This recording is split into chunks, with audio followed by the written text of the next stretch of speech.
السلام عليكم ورحمة الله وبركاته. الحمد لله الذي نحمده ونستعينه ونستغفره ونؤمن به ونتوكل عليه أما بعد.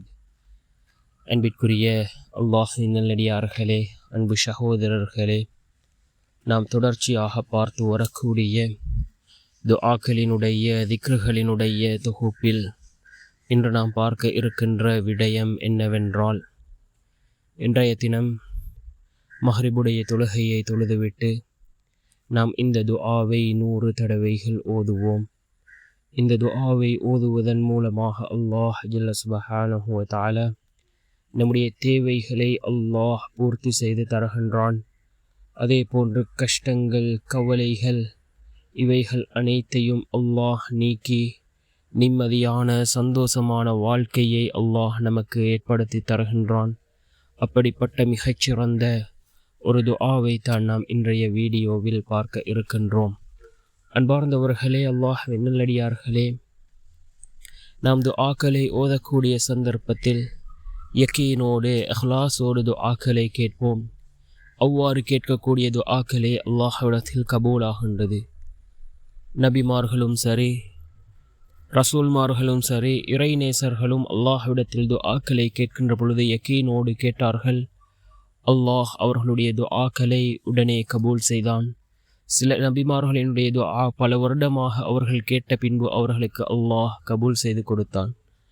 அன்பார்ந்த சகோதரர்களே, அல்லாஹ்வின் நல்லடியார்களே, ஒரு சஹாபி தன்னுடைய தோட்டத்திற்கு தண்ணீர் தேவைப்படுகின்றது. அதாவது விவசாயம் செய்வதற்கு அவருக்கு தண்ணீர் தேவைப்படுகின்றது. அவர் 2 ரகாத் தொழுதுவிட்டு அல்லாஹ்விடம் கையேந்தி பிரார்த்தனை செய்கிறார். அவருடைய தோட்டத்திற்கு மாத்திரம் அல்லாஹ் மலையை பொழிய வைத்தான்.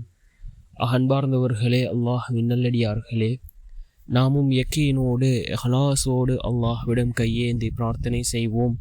நிச்சயமாக அல்லாஹ் நம்முடைய துஆக்களுக்கான பதிலை வழங்குவான்.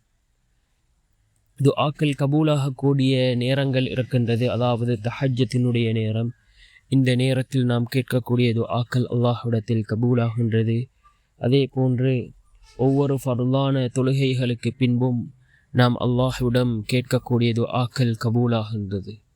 இந்த துஆ மிக முக்கியமான ஒரு துஆவாக இருந்து கொண்டிருக்கின்றது.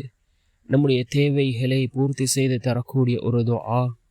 கஷ்டங்கள், கவலைகள் அனைத்தையும் நீக்கி நிம்மதியான சந்தோஷமான வாழ்க்கையை பெற்றுத்தரக்கூடிய ஒரு துஆ என்னவென்றால், சுப்ஹானக அல்லாஹும்ம ரப்பனா வபிஹம்திக அல்லாஹும்ம ஃபிர்லி. சுப்ஹானக அல்லாஹும்ம ரப்பனா வபிஹம்திக அல்லாஹும்ம ஃபிர்லி. யா அல்லாஹ், எங்கள் அதிபதியே, உன்னை போற்றி புகழ்ந்து துதிக்கிறேன். யா அல்லாஹ், எனக்கு மன்னிப்பளிப்பாயாக என்று பொருள்படக்கூடிய இந்த துஆவை 100 தடவைகள் ஓதி அல்லாஹ்விடம் பிரார்த்தனை செய்வோம்.